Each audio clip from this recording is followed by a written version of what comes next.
Hello guys. Radhe Radhe, जय माता दी। नवरात्रि के पहले व्रत की आप सबको बहुत बहुत शुभकामनाएं।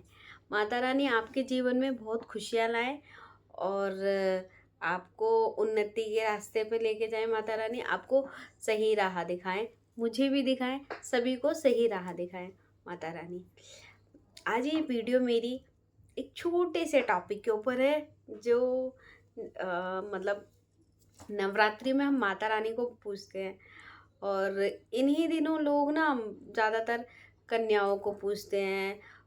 थोड़ा सा मतलब रहते हैं माता रानी की जय, माता रानी की जय, माता रानी की जय, अच्छी बात है। पर तुम 9 दिन ही क्यों कन्याओं को पूजना? कन्या तो हर टाइम, हर समय माता रानी के ही रूप में ही आती है। कन्या तो मतलब माता रानी कन्या के रूप में आती हैं। तो मतलब ये जो इतना मैं बोल नहीं सकती अपने मुंह से, मैं जो ये न्यूज़ में देखती हूँ आए दिन, किसी बच्ची के साथ ये हुआ, कभी कुछ हुआ, ऐसा सुन सुन के इतना दिमाग खराब हो जाता है ना कि बहुत ही ज़्यादा, कि क्या ही हो रहा है।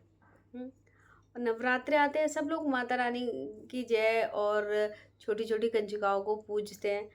फिर ये जो पूजा, आपने सिर्फ 9 दिन के लिए पूजा किया, आपको ये याद नहीं रहता? मतलब ये मतलब याद नहीं रहता कि कंजकाएं पूजी जाती हैं, तो कंज लड़कियों के साथ गलत क्यों करना? क्यों क्यों करना लड़कियों के साथ गलत? मतलब रास्ते में लड़कियां जा रही हैं तो कुछ बॉयज़ होते हैं, कमेंट करते हैं, पता है कितना गंदा लगता है। कई बार मतलब ऐसा होता है, कईयों के पेरेंट्स है तो ऐसे होते हैं कि जो वो बोलते हैं कि चलो अवॉइड करो। कईयों को पता है क्या होता है, लड़कियों को उस जगह से निकलने के लिए मना करा जाता है। कई बार कहते हैं चलो छोड़ो, रहने दो। वो ये सब सुन के वो अपने पेरेंट्स को बताती हैं, तो मतलब उसके पेरेंट्स कहते हैं रहने दो भाई, आप मतलब मत जाओ, उस जगह मत जाओ, उस रास्ते से मत जाओ। हर चीज़ चेंज कर दी जाती है, किस वजह से? इसी वजह से ना। तो प्लीज़ यही कहना चाहती थी मैं कि नवरात्रों में ही माता रानी की जय करो। और वैसे लड़कियों का, औरतों का कोई सम्मान नहीं करना। सम्मान तो बहुत ज़रूरी है। 9 दिन देवी पूजो और फिर उसके बाद मतलब जो भी गलत काम होते हैं सुन के, देख कर इतनी रूह कांप जाती है। आए दिन न्यूज़ में कुछ ना कुछ सुनने को मिलता है कि ऐसा हो गया, वैसा हो गया। तो प्लीज़ थोड़ा सा ना समझना चाहिए सभी को कि नहीं, ऐसा नहीं होना चाहिए, है ना।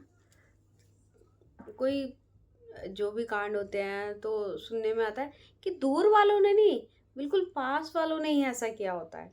तो ऐसा बोल नहीं सकते कि भाई हम किसके लिए बोले, किसको बोले और किसके लिए बोले। अभी पता ही नहीं है कि कौन कैसा है, कौन कैसा नहीं है। विश्वास करो तो दिक्कत, ना करो तो दिक्कत। आजकल का ज़माना ना बहुत ख़राब हो गया है। तो मैं बस यही बोलना चाहती थी कि जो बेटियां और माँ और जो भी आपकी बहन, बीवी, सबका आदर हमेशा ही करना चाहिए। ये नहीं कि सिर्फ नवरात्रों में, हमेशा ही करना चाहिए। अगर अपनी बीवी का आदर, बीवी को सम्मान मान दोगे तो लक्ष्मी माता खुद ही आएंगे आपके घर पे। ये नहीं कि मतलब बीवी को परेशान करा हुआ है और आप सोचते हो कि भाई घर में कोई बरकत नहीं हो रही। बरकत कहाँ से होगी? घर की लक्ष्मी को खुश रखोगे तभी तो बरकत होगी। और जो बेटियां होती हैं उनको परेशान करते हैं, वो मतलब कुछ नहीं देना उनको, बेटे को ज़्यादा देना, तो ये गलत है। ऐसे नहीं करना चाहिए। आजकल बेटी बेटा समान है। और कई लोग जैसे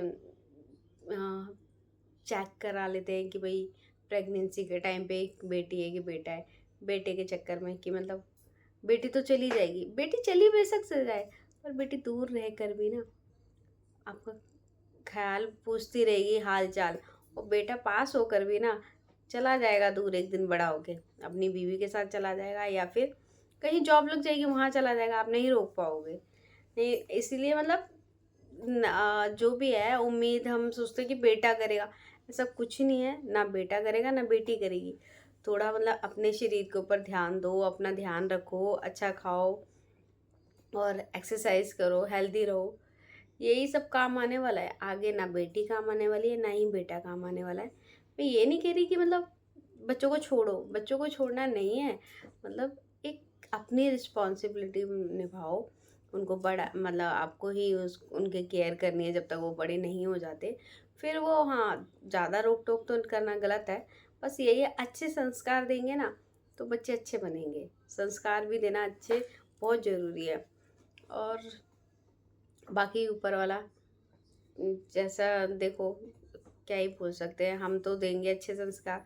बाहर जाते हैं तो फिर पता नहीं कैसे कैसे लोग होते हैं, कुछ कुछ और बोलते हैं, तो बच्चों के दिमाग में वो सब आ जाते हैं। पर यही है कि घर आए ना, कोशिश करनी चाहिए बच्चों के साथ कि ना उनको अच्छे संस्कार दिए जाए। और अच्छे संस्कार देना ना आजकल बहुत ज़रूरी है, बहुत ज़रूरी। ये जो ऐसा वैसा हो रहा है ना, वो घर में से ही बच्चों ने देखा होता है कि ऐसा हो रहा है वैसा हो रहा है, तभी उनको कुछ फ़र्क नहीं पड़ता। जो भी होता है गलत, तो उससे कोई फ़र्क नहीं पड़ता। बच्चों ने शुरू से वही देखा होता है। तो बस यही कहना था कि बच्चों को ऐसा माहौल दो कि वो बातों को समझे, क्या गलत है क्या सही है। अभी सडनली मेरा बेटा मतलब मुझे बोलता है, मम्मा ट्यूशन में कोई बोल रहा था कि उस लड़के ने उस लड़की को छेड़ा। तो मैंने उससे पूछा 7 इयर्स का है। मेरे को नहीं लगता भाई छेड़ा का मतलब उसको कुछ पता होगा अभी, क्योंकि ज़्यादा हम घर में ही रहते हैं, मतलब बाहर नहीं जाता, स्कूल जाता है ट्यूशन जाता है बस घर में। तो मैंने बोला बेटा छेड़ा मतलब कि परेशान करा। मैंने कहा हाँ, छेड़ना नहीं, परेशान करा। तो ये गलत बात है, परेशान करा क्यों करा भाई, क्यों करा, ऐसे नहीं करना चाहिए ना। पता है जैसे किसी की मैं आप बोलूँगी तो शायद गलत लगेगा कि मैं वीडियो बना रही हूँ डायरेक्ट बोल रही हूँ आप नहीं, मतलब मैं उन लोगों के लिए गलत, उनके लिए बोल रही हूँ जो मतलब दूसरों की बहनों के साथ ऐसे करते। रास्ते से जा रही है कोई लड़की, उसके लिए कमेंट पास कर रहे हो भाई, क्यों? गलत है ना ये तो। अगर तुम किसी और लड़की को कमेंट पास करोगे तो तुम्हारी बहन भी तो कहीं जाएगी, या फिर हमेशा ही बंद रखोगे, ये भी ठीक नहीं है। तुम्हारी बहन हमेशा बंद रहेगी घर में, क्या आएगा उसको? कुछ नहीं आएगा घर के काम के अलावा।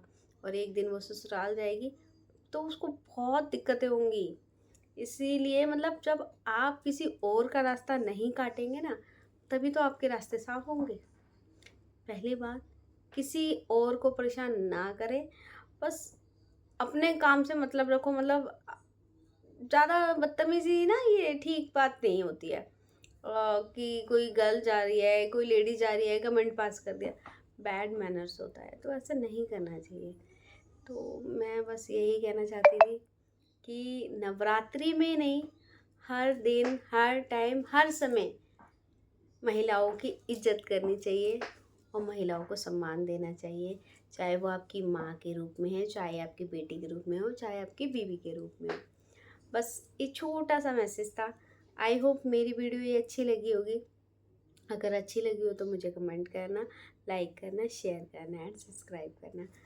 जय माता दी।